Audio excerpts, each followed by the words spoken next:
Queridos, eu quero cumprimentar a todos com a paz e a graça do nosso Senhor Jesus Cristo. Estamos aqui em mais uma Escola Bíblica Dominical. Você que está nos assistindo, seja bem-vindo ao canal da Igreja Cristã Presbiteriana. Seja muito bem-vindo ao canal da nossa igreja. E em breve, todas as aulas da nossa Escola Bíblica Dominical estarão disponíveis no canal. Vocês poderão estar lá assistindo, comentando, interagindo com o nosso conteúdo.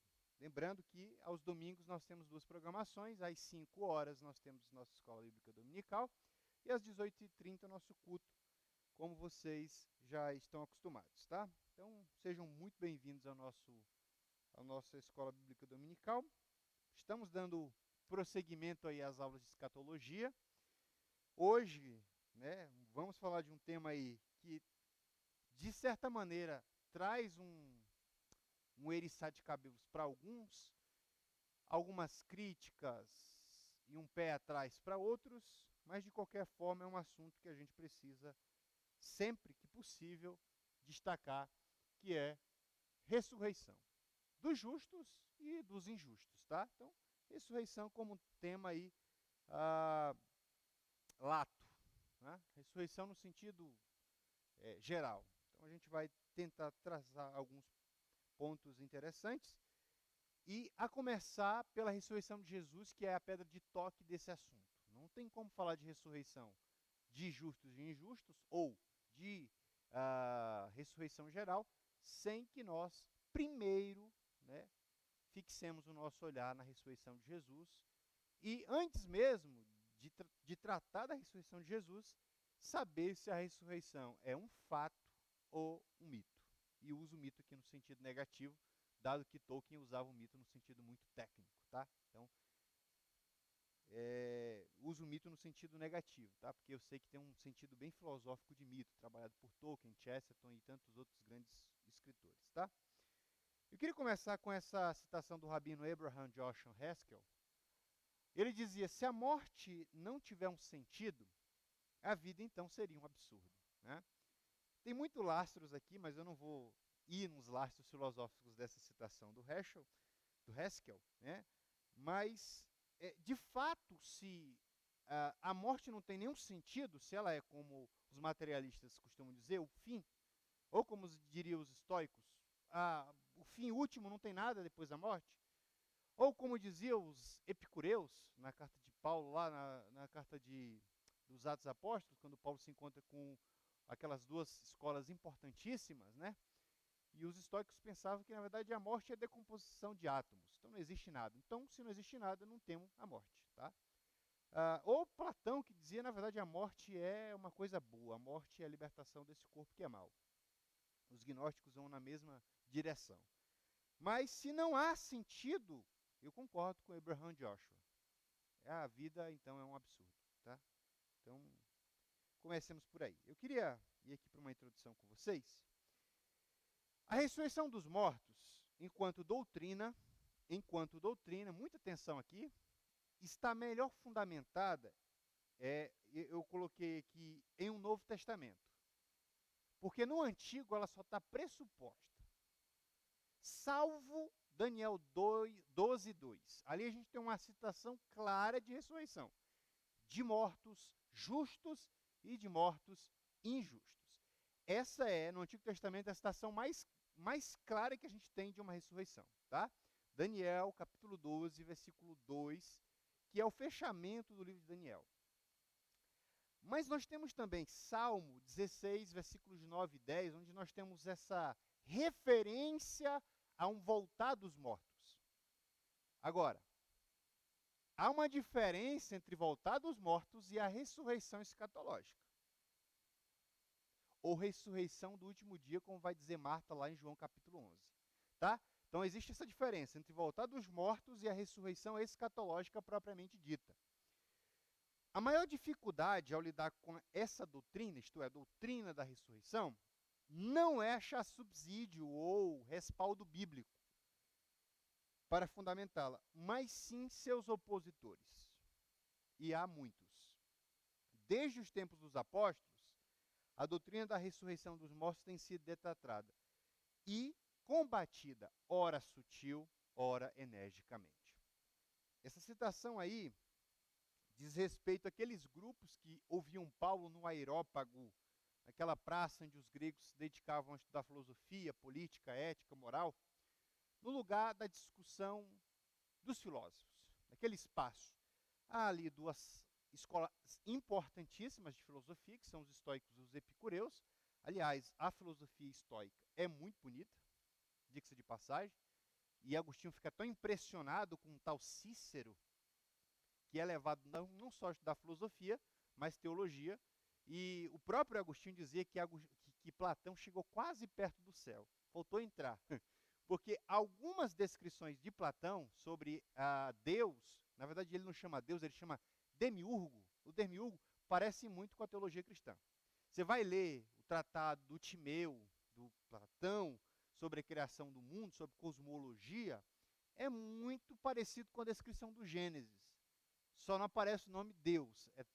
Na verdade, não aparece o nome Deus como na teologia cristã. E o Agostinho dizia, ele quase entrou no céu. Quase, mas ficou na porta de fora. O Cícero, né, a filosofia ciceroniana, a filosofia estoica, a filosofia epicurista também é muito bonita. Aliás, grandes homens aí, Marco Aurélio, Epicteto e grandes outros nomes aí dessas grandes correntes. Então, Paulo estava lá, começou a falar sobre um agnostos theos, o Deus desconhecido, porque havia uma estátua, mas não havia uma referência. E, aliás, quando você vai estudar um pouco de história de Atenas, Atenas era tão politeísta que eles tinham mais deuses do que pessoas.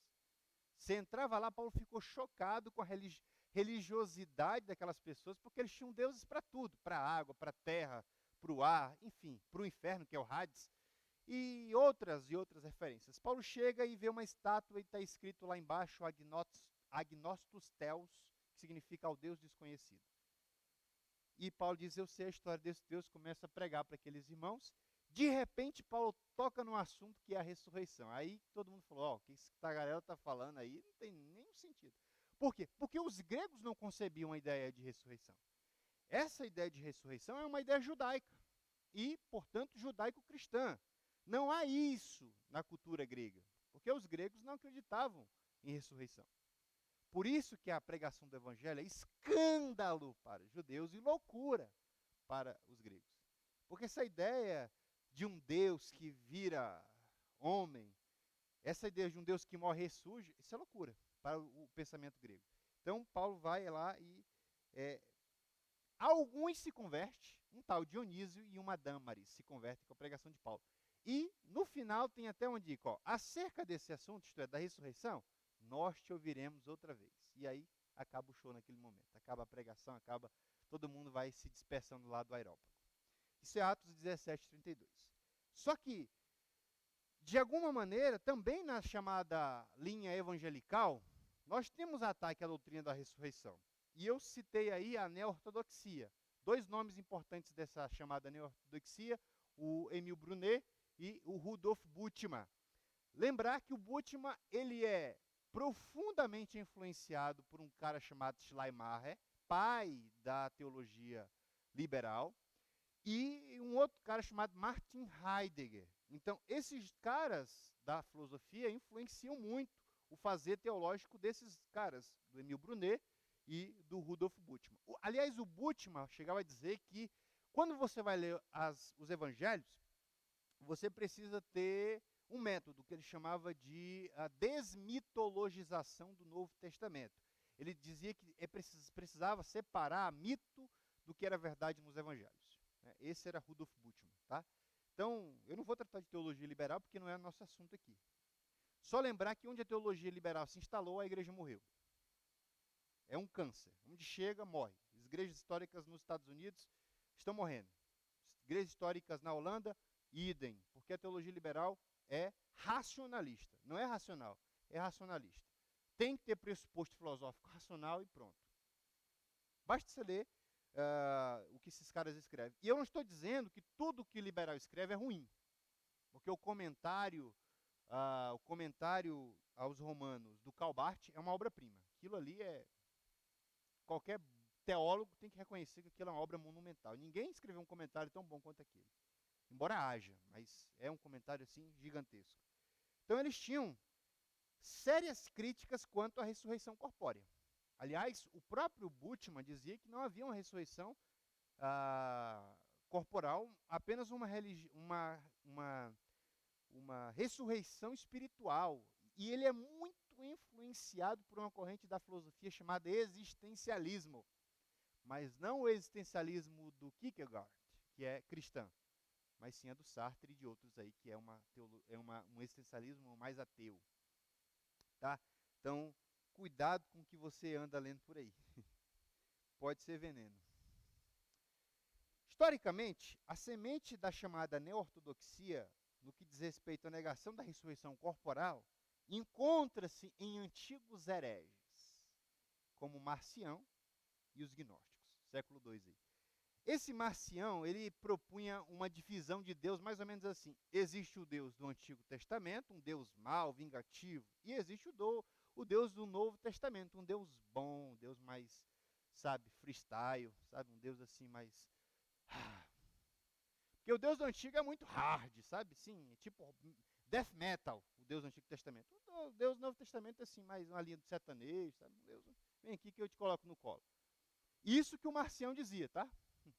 Estou só exemplificando de maneira jocosa aqui, mas ele propunha essa divisão abrupta entre o Deus do Antigo Testamento e o Deus do Novo Testamento. Os gnósticos, eles negavam que Jesus tinha vindo em corpo. Aliás, eles negavam o corpo. Eles diziam que o corpo era mau. Então, eles mantinham aqui, com Platão e outros, essa ideia de que o corpo é mau, porque no corpo habitam todos os prazeres e pecados.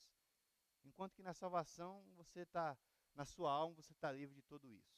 Tá? Então havia esse dualismo aí bem rígido entre corpo e alma, nos gnósticos, em Platão e em outros grupos aí da filosofia. Contudo, a declaração mais contundente da ressurreição, futura ou escatológica, vem da boca de São Paulo. São Paulo, lá na carta escrita por Lucas, Atos dos Apóstolos, capítulo 24, versículo 15, ele diz assim, ó: e tenho em Deus a mesma esperança desses homens, dos apóstolos, de que haverá ressurreição, tanto de justos como de injustos. De que maneira e como acontecerá a ressurreição dos mortos é o que a gente vai ver nesta aula. Eu quero citar aqui fazer menção dessa citação do John Gondigeio, que escreveu essa obra que eu ainda estou lendo, chamada Teologia Bíblica, né? O Deus das Escrituras Cristãs, uma baita teologia bíblica, né? Não é qualquer teologia bíblica, tá? Eu ainda tenho muito chão para percorrer, tem mais de 600 páginas essa teologia. O John Gondigeio diz uma coisa interessante sobre a ressurreição. A ressurreição do Filho de Deus constitui apenas o início da ressurreição dos mortos e do fim do mundo. Isso aqui é interessante, porque esse processo já começou. E começa com a ressurreição de Jesus. Mas aquilo que é a ressurreição de Jesus, que marca o fim dos tempos, é apenas o começo de uma ressurreição que em breve acontecerá. Então, veja, a gente já tem um lastro histórico aí, e daqui a pouco eu vou falar sobre a historicidade da ressurreição, que mostra que a ressurreição de Jesus é um marco histórico também, porque impacta na esperança que nós temos de que haverá uma ressurreição em breve de justos e de injustos. Biblicamente, a ressurreição de Jesus é o evento central para a fé e para o cristianismo, como um todo. Quantas religiões do mundo existem? Muitas. Bilhões, diria. Mas quantos fundadores de religião estão vivos? Porque das religiões do mundo inteiro, os fundadores morreram. Mas o cristianismo, e vou repetir, Jesus não fundou nenhuma religião, tá? Embora o cristianismo seja um braço da religião, seja, digamos assim, os 3 braços das religiões abraâmicas, né? O Islã, o cristianismo, o judaísmo. Nessa ordem, judaísmo, cristianismo e islamismo. a gente precisa entender que a ressurreição não é marginal no cristianismo.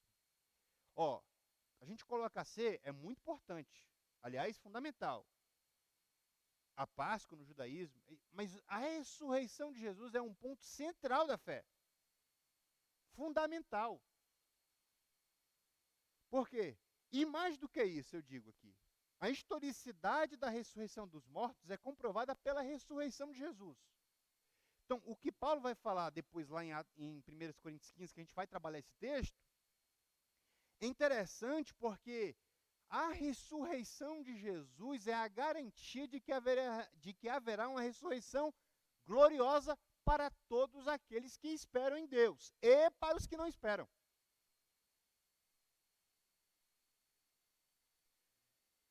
Então, Romanos 8:34, nós temos uma menção, Atos 1:3, no segundo tratado que Lucas escreve a Teófilo, ele vai dizer, ó, e há incontáveis provas que esse homem ressuscitou. Há incontáveis provas. Inclusive na historiografia geral. Se você lê, por exemplo, Flávio Josefo, ele vai dar detalhes historiográficos sobre a ressurreição de Jesus. Então não é uma coisa que os crentes inventaram. Aliás, uma vez eu fui questionado por uma pessoa que dizia não crer que houve uma ressurreição de Jesus. E eu disse para ela, você é capaz de morrer por uma mentira? Ele meio que falou, acho que não. Pois é, há 2000 anos pessoas estão morrendo para defender que Jesus ressuscitou. Não seria uma mentira muito bem contada? Porque, já viu aquela história que mentira tem perna curta? Uma hora as pessoas descobrem. E há historiadores e mais historiadores trabalhando nisso. E nenhum deles diz que não houve uma ressurreição. Aliás, Bart Ehrman, que era cristão e agora é agnóstico, escreveu um livro sobre a historicidade de Jesus. Então, não é uma coisa que os crentes inventaram. Tem lastro histórico. Cito aqui Goldingay. A ressurreição de Jesus é o início da ressurreição de outros que já morreram. Não é que Jesus, vejam, e eu vou falar sobre isso depois. Jesus irá retornar. No seu retorno, haverá ressurreição dos crentes que morreram. Porque a Bíblia diz que nós não iremos antes daqueles que morreram. É Paulo, 1 Tessalonicenses, capítulo 4. A gente vai já tratar esse texto. Mas é interessante a gente observar que Jesus não voltou ainda. E é um erro também dizer que Jesus voltou para aquela pessoa, porque não há duas voltas de Jesus. Apenas uma. Jesus não voltou para ninguém ainda. Tá ok?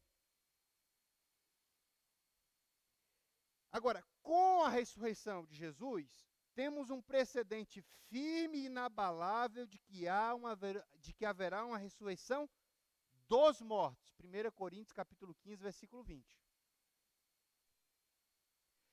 E, negativamente falando, ainda 1 Coríntios 15, se não há uma ressurreição, não há sentido ter culto, não há sentido ter cristianismo, não há sentido ter testemunho. Porque nós somos falsos testemunhas se Jesus não ressuscitou. Essa é a argumentação de Paulo. Ó, se vocês estão dizendo que não há ressurreição, porque era o problema lá em Corinto, e lembra que Corinto é uma cidade cosmopolita, muito influenciada pela filosofia grega, e também pelos gnósticos.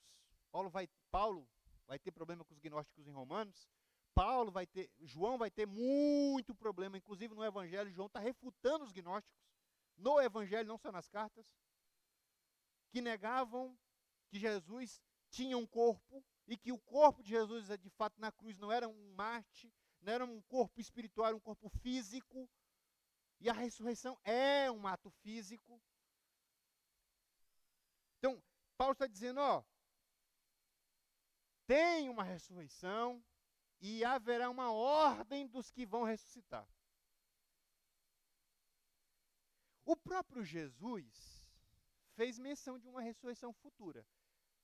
João capítulo 5, versículo 18 na sua Bíblia, na sua Bíblia diz aí que haverá ressurreição daqueles para a glória eterna, dos justos para a glória eterna, e dos injustos para o quê? Para a vergonha eterna. Então, o próprio Jesus falou sobre a ressurreição futura. Embora nós tenhamos isso mais desenvolvido, evidentemente, nas cartas paulinas, especialmente 1 Coríntios, capítulo 15. Vamos para frente.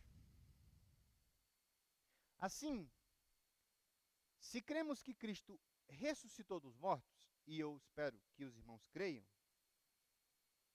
a nossa fé e o nosso testemunho estão a salvos. Por quê? Pega aí 1 Coríntios, capítulo 15, e leia o que Paulo disse. Se Jesus não ressuscitou, se Jesus de fato não ressuscitou, a nossa fé é vã.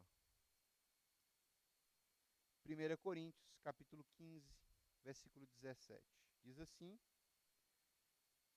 e se Cristo não ressuscitou, inútil é a fé que vocês têm.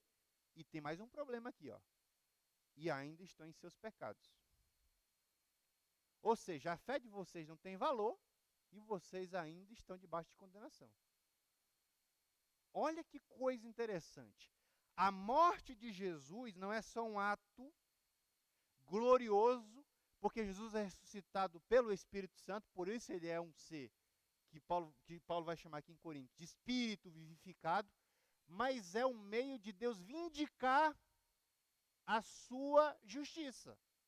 Isto é, a morte de Jesus paga os nossos pecados. Mas a nossa ressurreição, a ressurreição de Jesus imputa a nós justiça. E por isso, quem está em Cristo, não há condenação nenhuma. Se ele ressuscitou. E ele ressuscitou. Então, ninguém aqui está debaixo de condenação. Então, encantamento, olho grande, macumba, essas baleras que a gente vê por aí, isso não pega em crente que está em Cristo Jesus. Nada pega. Nem o diabo lhe toca, porque se você guarda a palavra de Deus, o maligno não lhe toca. Então, essas esquisitices que a gente vê por aí, se preocupa não. Você está guardado, meu irmão. Você está protegido debaixo do sangue de Jesus. E contra esse sangue, quando o anjo da morte passar, a tua casa está segura.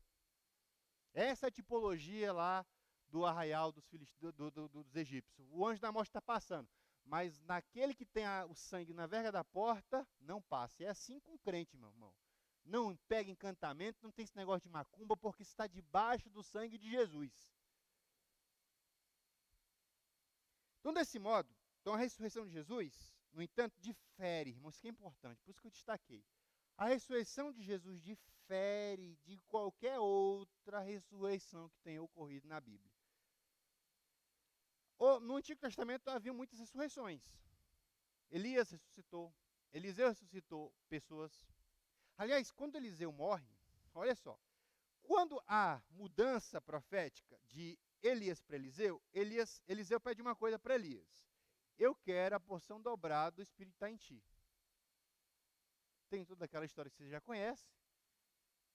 Só que em vida não havia se cumprido isso. Mas quando Eliseu morre, ele está lá no sepulcro, um soldado morto cai, toca nos ossos de Eliseu e o soldado volta a viver. Cumpriu-se a porção dobrada do Espírito que estava em Elias ali agora. Então, olha só que modo inusitado de ter ressurreição. Só que essas pessoas voltaram a morrer. Lázaro voltou a morrer. E tantas outras pessoas que morreram, né? E nem mesmo dois casos complicados que a gente tem na Bíblia, que é o caso de Elias e Enoque, é semelhante ao caso de Jesus. Por quê? Porque Jesus ressuscitou para nunca mais morrer. Algumas das ressurreições que aconteceram, as pessoas voltaram a morrer. Aliás, quando Paulo escreveu 1 Coríntios, capítulo 15, ele diz, nós temos aqui algumas testemunhas dessa ressurreição, alguns 500 pessoas, dentre as quais alguns ainda estão vivos, na época que Paulo escreveu, tá, gente? Mas elas voltaram a morrer. Só que Jesus morreu, irmãos, ressuscitou, e agora a morte não tem mais poder sobre ele, porque ele assumiu o controle de tudo, ele reina eternamente. Desse modo, É um erro teológico afirmar que Moisés e Elias ressuscitaram à semelhança de Jesus ou qualquer outro, tá? Ou que Jesus seja o arcanjo Miguel, como afirmam os adventistas do sétimo dia. Isso é um erro. Não é bem uma heresia, mas é um erro. Tá? Isso não tem embasamento bíblico nenhum, só inferência. E algumas bem ruins, tá? Diga-se de passagem. Ora, então já não restam dúvidas de que Jesus ressuscitou de fato e que nem a morte foi capaz de detê-lo. Aliás, quando ele morreu, a morte teve um problema muito grande, irmãos. Só imagina, conjectura comigo aqui, conjectura. O diabo feliz na sexta-feira, a morte olhando para o diabo, sorrindo, ó, que encontro. Isso é uma conjectura, gente, está na Bíblia não, viu? A morte olhando para o diabo olhando para a morte, disse, que coisa, que obra que nós fizemos. Matamos o homem. Sexta-feira nublada, os discípulos não queriam falar sobre isso, portas fechadas. Veio sábado à tarde. Mas domingo tem um negócio diferente. As mulheres estão se preparando para ir para o sepulcro, levando as especiarias, porque era uma tradição judaica limpar o corpo e perfumá-lo. Chega lá, imagine no inferno. Isso é uma conjectura, tá? Eles olhando um para o outro. Deu ruim, viu? O homem ressuscitou. E agora tem um problema. Não há poder nenhum sobre ele. Porque o homem ressuscitou de um jeito que N.T. Wright chama que é um corpo transfísico. Não é totalmente físico, não é totalmente espiritual. Jesus atravessou a parede, mas ele comeu peixe com os discípulos. Então, agora a morte olha para o diabo e diz, não deu, amigos. Tentamos de tudo, mas o homem é imortal. E agora está com poder, e ele vai conceder esse poder a todos aqueles que creem nele, porque agora esses homens também, nessa esperança, ressurgirão para a glória de Deus. Fecha essa conjectura, volta aqui para o texto. E nós agora? E nós? E agora, José? Né? Perguntava o grande Carlos Drummond de Andrade, numa obra dele. Né?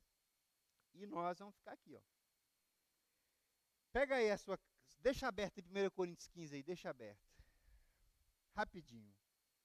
Só vou fazer um panorama aí, você vai ler em casa, porque eu não tenho tempo hoje não, tá? O que acontece em 1 Coríntios 15 aí? Tá assim, mais ou menos. Paulo começa falando para esses irmãos do fundamento da fé deles. Aliás, isso começa lá em 1 Coríntios 2. Paulo vai dizer, ó, vocês não estão fundamentados em sabedoria humana, vocês estão fundamentados no Evangelho de Cristo Jesus. É o que ele vai fazer aí nos versículos 1 a 3 aí. Em seguida, ele vai desfazer uma confusão gigantesca que os coríntios tinham com relação à ressurreição. Muito influenciado, não é à toa o que está aí no versículo 33, tá? Leia na sua Bíblia, está aí, ó. Isso aí não é à toa que Paulo coloca, viu? As más companhias corrompem os bons costumes. Eles estavam tão se deixando levar, não só pela filosofia, mas por outros grupos ali que não criam uma ressurreição, que isso acabou solapando as bases que Paulo e os apóstolos haviam plantado em Corinto. Então, Paulo vai explicar a ressurreição e vai dizer o seguinte, ó, se não há ressurreição, nós temos dois problemas aqui. E Paulo vai citar uma prática que é estranha para mim, que li isso aqui primeira vez, que é batismo pelos mortos. Aliás, os mormons usam essa base aqui de Paulo, tá? Só que Paulo não está prescrevendo, não está mandando fazer, está dizendo, ó, se não há uma ressurreição, isso que vocês fazem aí, não tem sentido nenhum. Vocês estão fazendo batismo pelo morto, não tem ressurreição, qual o sentido disso? Tá? Porque os mormons fazem batismo pelos mortos, tá, gente? Fecha parênteses. Aí Paulo vai dizer o seguinte, ó, se está sendo pregado, e estava sendo pregado em Coríntios, versículo 12 aí de 1 Coríntios 15, que Cristo não ressuscitou dentre os mortos, como alguns de vocês estão dizendo, que não existe ressurreição dos mortos. Né? Se não há ressurreição dos mortos, nem Cristo ressuscitou. Se Cristo não ressuscitou, é inútil a nossa pregação, como também é inútil a fé que vocês têm. Mais do que isso, seremos considerados falsas testemunhas de Deus, pois contra ele testemunhamos que ressuscitou a Cristo dentre os mortos. Mas se de fato os mortos não ressuscitam, ele também não ressuscitou a Cristo. Pois se os mortos não ressuscitam, nem mesmo Cristo ressuscitou. Olha isso. Aí Paulo vai citar essa prática que eu estou falando aqui. Olha o 29 aí, pula para o 29. Se não há ressurreição, que farão aqueles que se batizam pelos mortos? Se absolutamente os mortos não ressuscitam, por que se batizam por eles? Também nós, por que estamos nos expondo a perigos? Afinal de contas, vou morrer em vão? O tempo todo, todos os dias enfrenta a morte, irmãos. Isso digo pelo orgulho que tenho de vocês em Cristo Jesus, nosso Senhor. Ponto. Qual a questão aqui? Qual o embrólio? Se não há ressurreição, faz sentido nenhum pregar, enfrentar perigo, batizar mortos, como alguns de vocês fazem. Paulo não está nem aprovando aqui, tá? E nem recomendando, irmãos. Por favor, tá? Não imputem a Paulo o que Paulo não fez. Se não há ressurreição, pronto. Vamos terminar como todo mundo termina. Caixão, barro, e você já viu que no cemitério todo mundo é igual? É o único lugar que todo mundo é igual. Vai ser comido pelos mesmos bichos. Toda a classe. O cemitério rebaixa todo mundo ao mesmo nível. Só que, se não há ressurreição, acabou. Pode descansar. Mas se há ressurreição, ao 20, aqui Paulo vai fazer uma apologia da ressurreição. Do 20 até o 54 aí. É uma defesa da ressurreição, apresentando provas. E eles não tinham só dúvida quanto à ressurreição, tá? Os coríntios. Mas como ia acontecer essa ressurreição? Em que corpo seríamos ressuscitados? Aí é o que Paulo vai explicar aí nos versículos de 35 a 40, por aí adiante, tá? Começando do 35 até o 54, Paulo vai explicar com que tipo de corpo os crentes vão ressuscitar. Então, sabemos que a ressurreição de Cristo já ocorreu. E que em breve a nossa também ocorrerá. Porque são arrebatados os vivos e são ressuscitados os mortos. Garantia que temos? Jesus. Ele não mente. E nós temos provas aqui das maiores possíveis para acreditar numa ressurreição firme com toda a nossa consciência. Sabemos também que a nossa ressurreição não precederá a ressurreição dos mortos em Cristo. Quem morreu em Cristo, parentes, amigos, quando Jesus voltar, esses ressuscitam primeiro. Agora escuta aqui, ressuscitar o primeiro não significa que eles irão primeiro. Todo mundo vai junto, mas os mortos ressuscitam primeiro. Essa é a ordem lá em 1 Tessalonicenses capítulo 4, versículos 16 e 17. Perfeito até aqui? Então, os mortos ressuscitam primeiro. Depois nós, os vivos, seremos transformados. Isso a gente chama de glorificação dos corpos. Então, os mortos ressuscitados, os vivos transformados. E é um evento único. Com que velocidade isso vai acontecer? Ah, isso aqui é demais. É tipo a pessoa que me perguntou uma vez se Adão tinha umbigo. Já que ele é o primeiro, não nasceu de mulher, e eu disse para a pessoa, você... Não vou falar aqui o que eu disse para a pessoa. Voltando aqui. Veja, qual é a dúvida, irmãos, agora aqui? Olha só, vamos para o texto lá, só para a gente esclarecer isso. 1 Coríntios 15. 15, 22. Pois da mesma forma como em Adão todos morrem, em Cristo todos serão vivificados. Aí o 23 é importante. Mas cada um por sua vez. Cristo, já aconteceu. O primeiro, por isso ele é primícia dos que morreram. Depois, quando ele vier, os que lhe pertencem. A pergunta é, e quando os não crentes ressuscitam?